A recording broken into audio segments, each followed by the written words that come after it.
Est-ce que c'est pas dans... Bonjour, nous allons vous exposer aujourd'hui quelques notions sur l'hypertension artérielle résistante et nous parlerons plus précisément de l'hypertension artérielle résistante chez des personnes qui sont comme moi du point de vue coloration. L'hypertension artérielle en Afrique subsaharienne est un problème majeur de santé publique.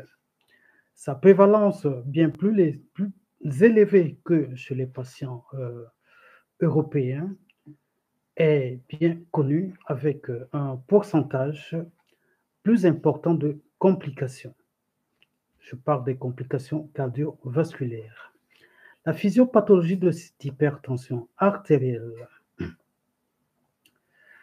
et ces complications sont bien connues et considérées comme essentielles, plurielles, liées entre autres à la prédisposition génétique, une sensibilité accrue au sel, vous connaissez comment nous aimons manger le poisson salé et tout ce qui est salé, une hyperactivité vasoconstrictive de l'endothéline par rapport au sujet cosacien, hypertendu. Et sur le plan thérapeutique, cette hypertension artérielle du sujet d'origine africaine est moindre au bêta-bloqueur du système rénine-angiotensine, aldostérone en monothérapie. L'hypertension artérielle, comme nous le connaissons bien, augmente le risque d'atteinte d'organes cibles. Alors, il s'agit de quoi ces organes cibles? Nous avons donc le cerveau, vous connaissez bien, les accidents vasculaires cérébraux. Nous avons le rein, insuffisance rénale et toutes les néphropathies. Les complications artérielles, vous connaissez l'athérosclérose, les anévrismes et consorts. Enfin, le cœur, l'hypertrophie ventriculaire gauche d'origine hypertensive, les troubles de rythme cardiaque, les infarctus même et l'œdème aigu du poumon. Voilà. Le but de vous présenter ce cas clinique est de souligner l'importance d'un bilan exhaustif face à une hypertension artérielle résistante chez un sujet africain. La réduction de la morbimortalité très élevée liée à ce tueur silencieux. Oui. Alors, quels sont les arbres décisionnels de l'hypertension artérielle résistante? Alors, il faut se poser plusieurs types de questions. Est-ce que la thérapie est-elle adaptée? C'est-à-dire, a-t-on donné une dose optimale? Si oui, il faut se demander si votre patient ne pose pas un problème d'observance thérapeutique. Alors, votre patient n'a pas de problème d'observance thérapeutique, qu'est-ce que vous allez faire? Alors, il faut se demander si votre patient fait une hypertension artérielle isolée de consultation, auquel cas il faut lui demander une mesure ambulatoire de la pression artérielle ou alors l'automesure tensionnelle. S'il pose un problème d'observance thérapeutique, vous savez ce qu'il faut faire, c'est d'inciter votre patient à prendre régulièrement ses médicaments, lui montrer la gravité ou les conséquences que peuvent entraîner l'hypertension artérielle. Nous les avons cités tout à l'heure au niveau cérébral, au niveau cardiaque, au niveau vasculaire et au niveau rénal. Et même l'impuissance sexuelle peut être une complication de l'hypertension artérielle, de même que les avortements prématurés ou les accouchements prématurés, les fausses couches. Voilà. Alors, il faut donc rechercher les facteurs ou les médicaments ou les substances qui favorisent la résistance. Si vous les avez trouvés, la solution est toute bien faite. Sinon, ben, il faut confirmer bien que cette hypertension artérielle est résistante. Et dans ce cas, si l'hypertension artérielle est résistante, il y a lieu donc de demander l'avis d'un spécialiste, c'est-à-dire d'un hypertensiologue. Voilà, chers amis internautes, ce qu'il faut savoir sur l'hypertension artérielle. Maintenant, nous allons passer à un petit cas clinique. Alors, vous avez un homme de 57 ans qui a les antécédents et facteurs de risque suivants. Il est diabétique, un diabète de type 2, depuis 6 ans. Il n'a pas de coronaropathie, c'est-à-dire qu'il n'a pas de la maladie des artères du cœur, hein, pour ceux qui n'ont pas fait médecine. Il n'a pas non plus d'AVC. Il a cessé de fumer il y a une vingtaine d'années. Enfin, il n'a pas de dyslipidémie, c'est-à-dire de cholestérol. Son traitement habituel, il est fait de Pofénide LP 200 parce qu'il a mal au genou depuis 5 mois. Il prend du Loxène LP 50, une gélule le matin, une gélule le soir. Il prend également le Valsartan, 80 mg, un par jour. Il prend la Vodar, un comprimé par jour pour sa prostate. Et il est souvent enrhumé et donc il met des gouttes dans son nez, hein, que nous appelons des décongestionnants nasaux. Et il utilise de temps en temps le spray d'eau salée dans son nez. Voilà donc le cas clinique que nous vous exposons ici. Alors, ce patient consomme régulièrement de la réglisse naturelle, hein, les bonbons, pour camoufler la laine de sa bouche. Vous voyez que c'est un cas très, très intéressant. Alors, quand il fait sa cuisine, il prend régulièrement une petite cuillère de sel qu'il ajoute à ses aliments. C'est un bon consommateur de la morue salée, hein, le poisson salé, et les saucissons. Il a toujours de la bière Ngok à chacun de ses repas, surtout le samedi soir et chaque fois qu'il fait chaud. Il se met sous son transal et vous imaginez le plaisir qu'il se fait pour sa bouche. Alors, il aime également manger du pain chaud. Donc, il utilise sa voiture même pour se rendre chez le boulanger du coin qui ne se trouve qu'à 400 mètres de chez lui. Donc, il consulte aujourd'hui pour fatigue, hein, ce que nous appelons asthénie, somnolence diurne. Il adhère bien à son traitement, c'est-à-dire qu'il prend bien ses médicaments. Il ne présente pas de signes d'intolérance. Et les dernières automesures de l'attention qu'il a fait il y a 40 jours environ sont en moyenne à 160 bar 95 mm de mercure, c'est sa tension. Donc vulgairement, on dirait qu'il a une tension à 16,9. Alors, j'ai procédé à son examen clinique.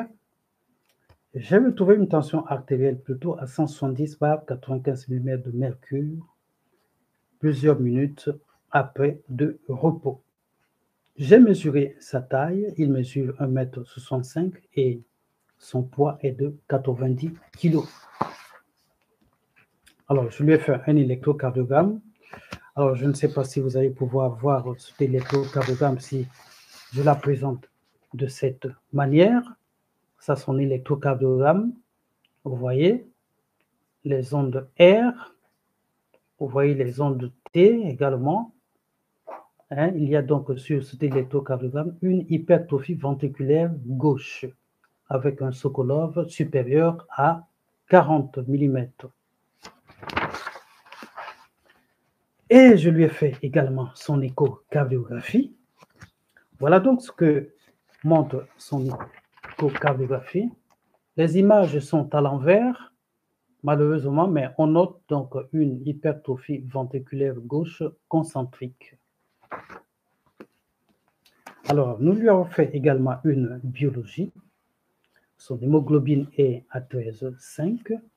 Sa créatinémie est à 90 micromoles par litre avec un débit de filtration glomérulaire à 77. Il a une kaliémie à 4,2 mg. Il n'y a pas de protéinurie.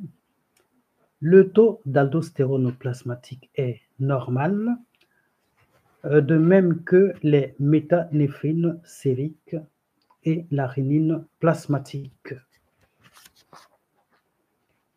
Alors, donc, vous avez ce cas clinique et je vous laisse réfléchir pendant que Yakosmos nous balance une petite musique.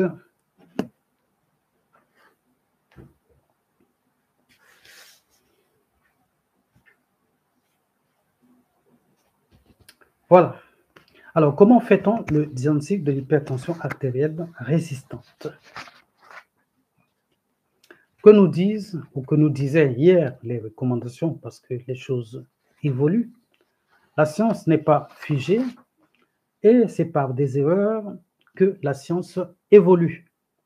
Pour ceux qui pensent que la science est une ou la médecine est une science exacte, non. C'est par erreur. Pour que Pasteur et son confrère Koch découvrent les vaccins et les BK, il a failli plusieurs erreurs dans leur expérimentation. Voilà. Qu'est-ce qu'une hypertension artérielle résistante? C'est une hypertension artérielle non contrôlée en consultation et confirmée par la mesure ambulatoire de la pression artérielle ou l'automesure. Malgré une stratégie thérapeutique comportant des règles hygiéno-diététiques adaptées,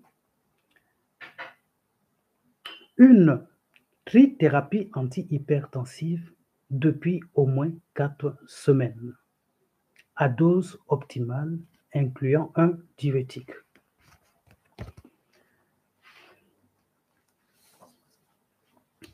Alors, petit a, la trithérapie antihypertensive doit comporter, outre un diurétique, un bloqueur du système rénine-angiotensine, en parenthèse ARA2 ou IEC, et un inhibiteur calcique. D'autres classes pharmacologiques sont à utiliser en cas d'intolérance ou d'indication préférentielle.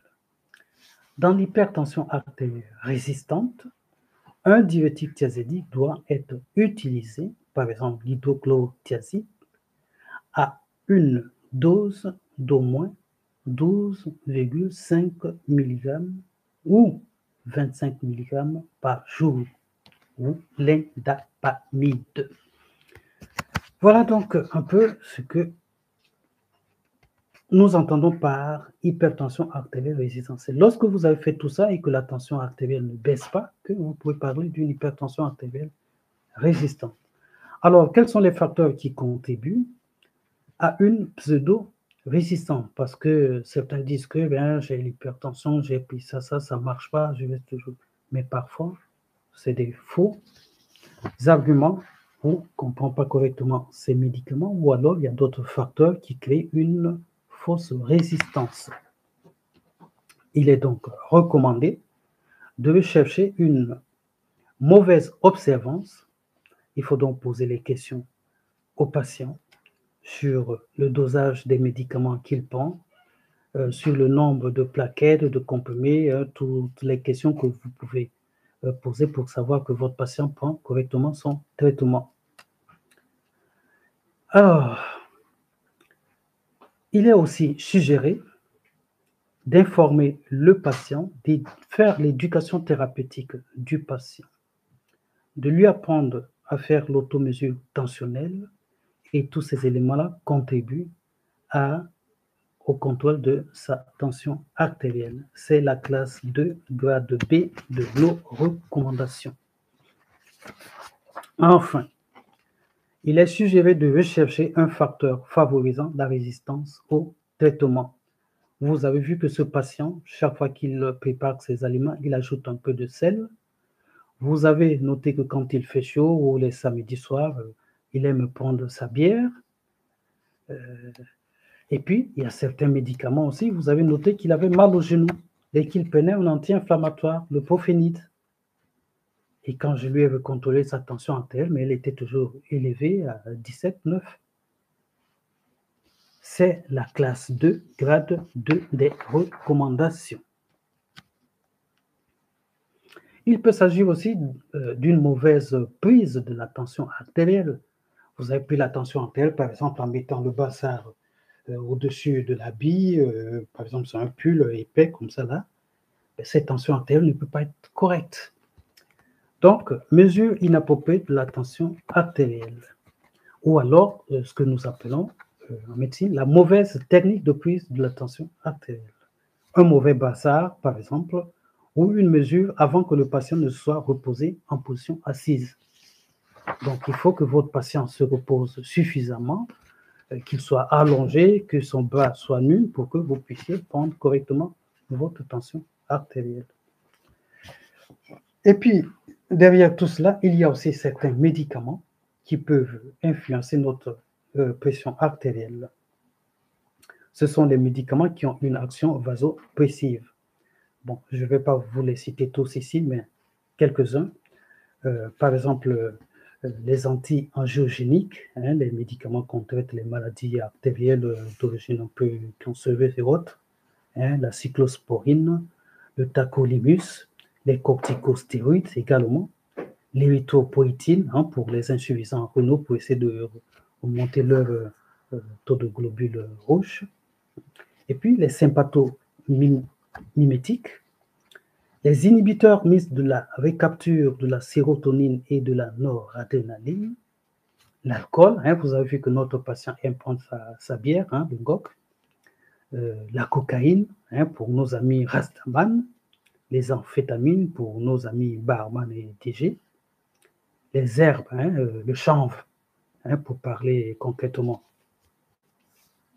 Et puis la réglisse, c'est les trucs que nous mangeons là pour enlever la laine dans la bouche. Voilà. Et la réglisse contient l'acide glycériphézinique qui donc peut influencer également notre tension artérielle. Alors, nous avons parlé également des anti-inflammatoires non stéroïdiens chez notre patient-là, les antirétroviraux, et puis les inhibiteurs de la CYP1, P17, pardon, A1, c'est les prostaglandines. Vous avez également le jus de pamplemousse. Quand vous êtes hypertendu, que vous prenez les médicaments de l'hypertension artérielle, faites un maximum d'éviter le jus de pamplemousse. Il y a également les macrolides, ces antibiotiques de la famille de la chantamicine, la chantaline. Et vous avez des antifongiques azolés, les médicaments que nous prenons pour les mycoses. Voilà, chers amis, un peu, on va peut-être arrêter parce que je vois qu'il y a ceux qui ont déjà envie d'aller grignoter quelque chose un peu tardivement. Alors, nous allons terminer par la prise en charge. Donc, nous avons parlé de beaucoup de choses. Alors, il faut d'abord entamer les règles hygiéno-diététiques. Lorsque vous êtes hypertendu, il faut réduire l'apport en sel. Il faut manger moins salé. Et il faut perdre du poids lorsque vous êtes obèse et avec un objectif précis, donc atteindre un index de masse corporelle autour de 25 par mètre carré. Il faut modérer la consommation de l'alcool.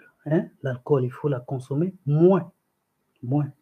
2 verres par jour pour l'homme pendant les repas et 1 verre par jour pour la femme, ça suffit.